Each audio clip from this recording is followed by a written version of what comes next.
16 confirmed dead. 44 suspected. And a town too scared to even whisper their names. All right, so here's what I need you to picture. A desert. South of Tehran, Iran.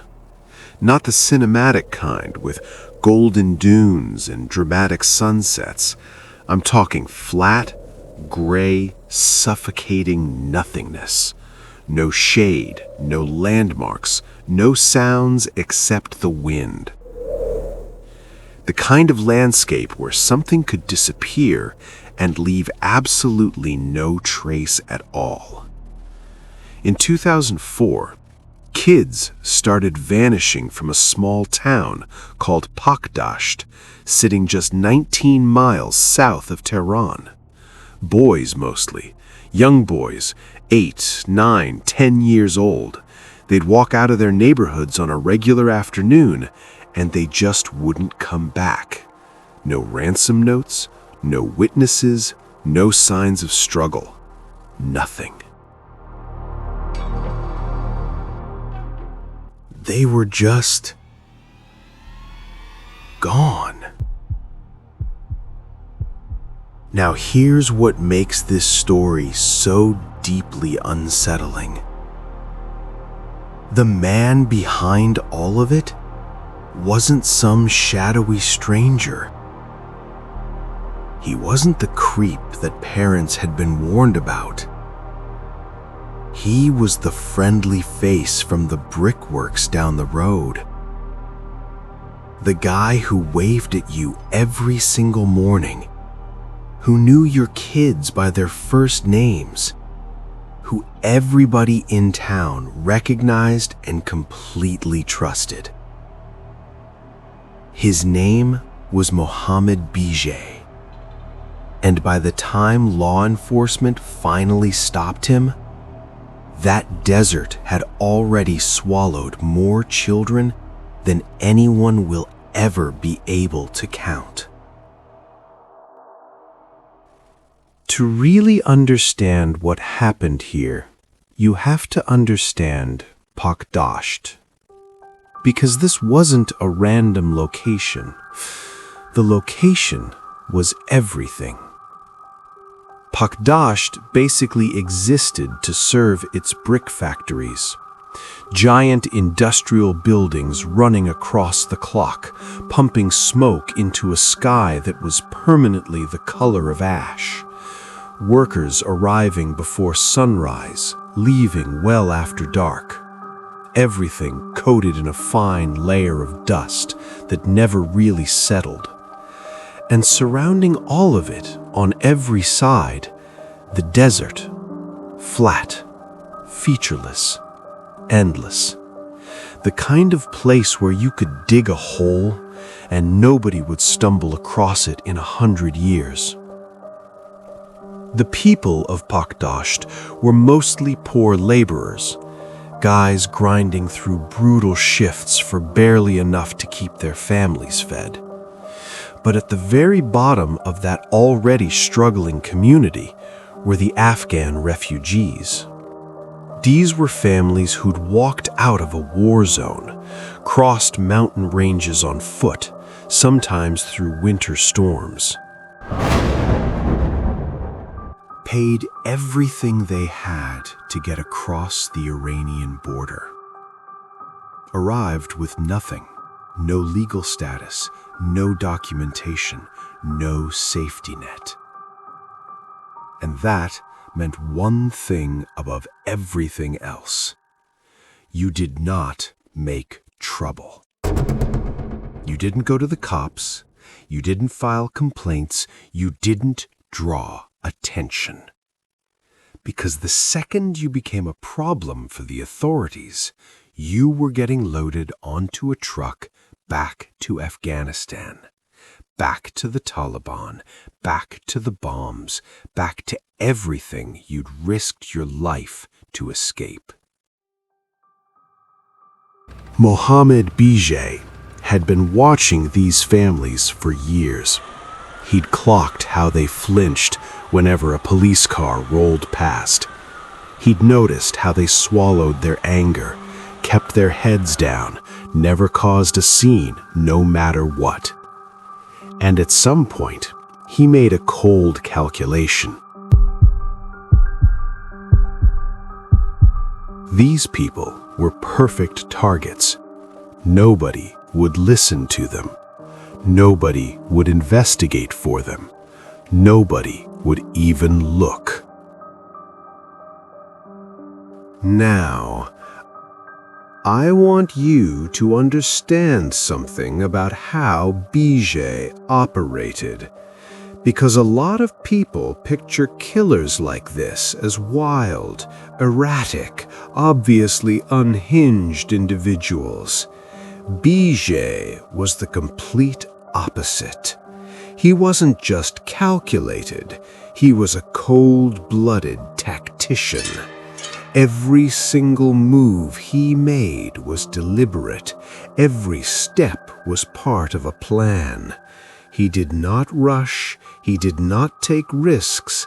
He did not grab kids off the street. He built trust first, every time, without exception.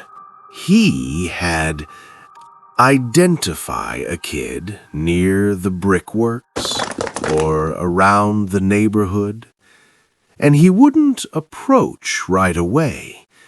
He'd start slow. A wave, a joke, maybe a snack one afternoon. Learning the kid's name, learning what made him laugh, learning who his family was and how much they'd notice if he disappeared. He'd do this for days, sometimes weeks, until the kid was completely comfortable around him, until the kid genuinely liked him. Investigators who studied Bijeh later said he showed every classic sign of a predatory manipulator. No impulsive rage, no random targeting, just cold, deliberate grooming. Each victim carefully selected, each relationship strategically built. The kind of methodical evil that is, in many ways, far more terrifying than any crime of passion. And then, when the moment felt right, Bijeh would lean in and paint a picture. He'd say something like, "You know what's out there in the desert right now? Rabbits. Hundreds of them. I know exactly where to find them. What do you say? Just you and me, we head out there and hunt some." Think about what that offer meant to these kids. Growing up in a gray industrial town with no money, no entertainment, nothing. And here's a trusted adult, a friendly, familiar face, offering them an actual adventure out in the open desert. They said yes, every single time. The walk would start normally enough. Bijeh chatting, keeping things light, pointing at stuff in the distance. The town slowly shrinking behind them, the desert slowly swallowing everything around them. The noise of the brickworks fading, the last rooftop in Pakdasht dropping below the horizon. And then, nothing.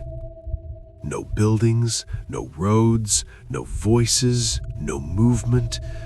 Just the crunch of two pairs of feet on dry sand.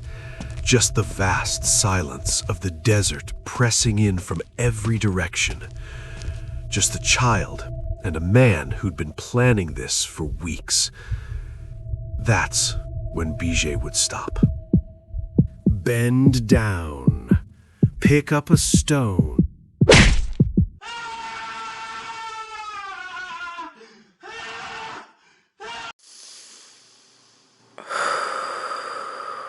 Afterward, he was meticulous about cleanup, burned what he could, buried the rest in shallow pits, mixed in animal carcasses so the smell wouldn't stand out, a calculated detail from a cold-blooded mind. Then he'd walk back to town, clean up, have dinner, go to sleep, show up to the brickworks the next morning, wave at the neighbors, and act like nothing in this world had happened. When Ahmad didn't come home that first evening, his dad told himself not to panic. Kids lose track of time. It happens. But when the sun went down and Ahmad still wasn't back, his dad started going door to door through the neighborhood, knocking, asking, searching every face for any sign of recognition. Nobody had seen him. The next morning, he went to the police station, explained everything: his son's name, his age, where he'd last been seen. The officer behind the desk barely looked up, said something along the lines of, "These Afghan boys, they run off all the time. He probably went to stay with friends somewhere. Come back in a week if he hasn't shown up." Ahmad's father walked out of that police station, knowing in his gut, with that specific clarity that only grief brings, that his son was not coming back. But here's the impossible position he was standing in. Push too hard, demand too much, make enough noise, and somebody starts asking about papers. And if they check the papers, his whole family gets loaded onto a truck back to Afghanistan. So he went home, and he didn't say another word. That scene repeated itself across Pakdasht throughout 2004. A kid goes missing. A terrified parent shows up at the police station, gets brushed off by local law enforcement, goes home, says nothing. The Afghan families were whispering to each other, though. "Keep your boys inside. Don't let them wander near the brickworks alone. Something is out there." But whispers don't stop a cold-blooded tactician who's already embedded himself inside your community. Bijeh kept going. Week after week, month after month.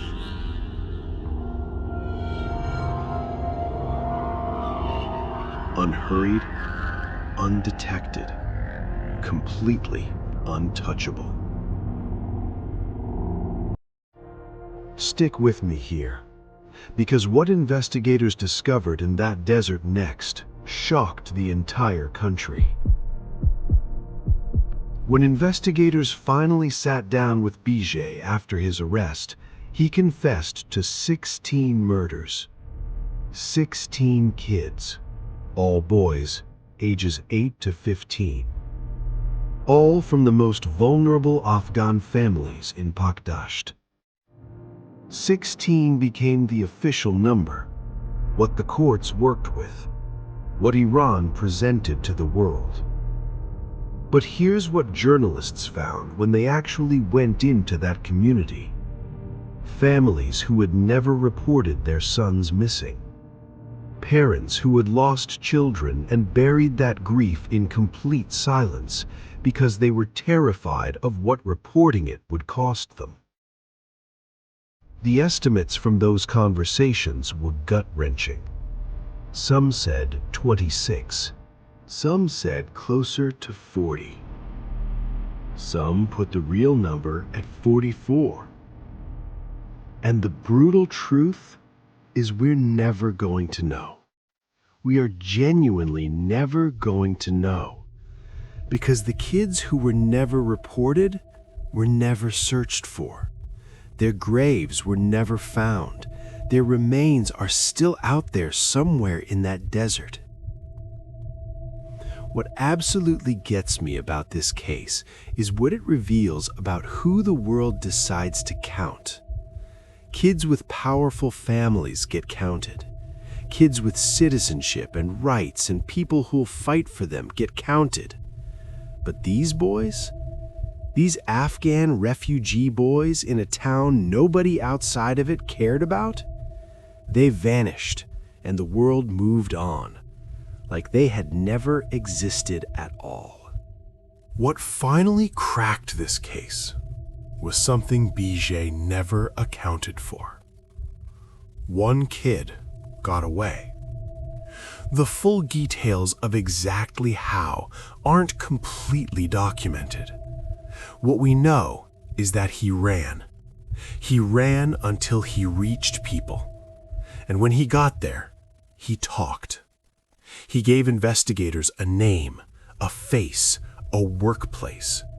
And within days, Mohammed Bijeh and his accomplice, a man named Ali Baghi, were both in custody.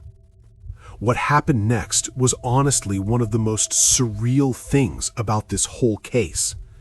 Investigators brought Bijeh out to the desert in handcuffs and asked him to show them the graves. And he just walked them through it, calm as anything, pointing here, pointing there, like he was giving a guided tour. The graves came up one by one from the sand. Small, unremarkable patches of disturbed earth. Devastating if you knew what was underneath. Devati's fury when it hit was directed at everyone who'd let this happen. 16 officers were formally reprimanded. 7 faced criminal charges for dereliction of duty. Because for an entire year, in a small town, boys were disappearing on a regular schedule, and the authorities had collectively decided it wasn't worth their time, because the victims were Afghan, because their families had no power, because looking away was easier than doing the job. The trial didn't drag on. Bijeh confessed. The evidence was overwhelming. The outcome was never in doubt. The judge handed down 1 death sentence for each of the 16 confirmed murders, plus 100 public lashes for the assaults. His accomplice, Ali Baghi, received the death penalty as well. Execution date? March 16th, 2005. Location: Pakdasht. The streets where Bijeh had walked around like a normal person for years, right in front of the families he had destroyed. 5,000 people showed up before sunrise. They lined every street, climbed onto every rooftop. Parents who'd lost sons, siblings who'd grown up with an empty bedroom, strangers who'd followed every word of the coverage and needed to be there when it ended.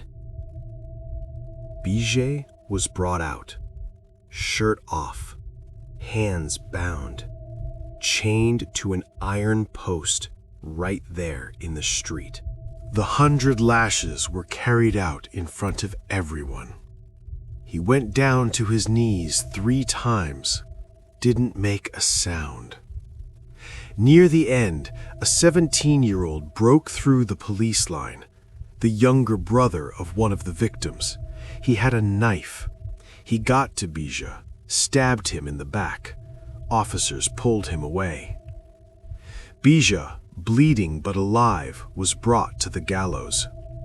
And then the authorities did something I think about every time I revisit this case. They asked a mother to step forward, the mother of one of the murdered boys. They asked her to place the rope herself. She walked through the crowd that parted for her. 5,000 people, total silence. With her own hands, she looped a blue nylon rope around Mohammed Bijeh's neck. A crane, lifted him off the ground. Up above the crowd, above the rooftops, above the desert that had hidden his crimes for over a year, the crowd went quiet first. Then came grief, then came rage, then something that honestly has no name in any language. 20 minutes later, it was over. Mohammed Bijeh was dead.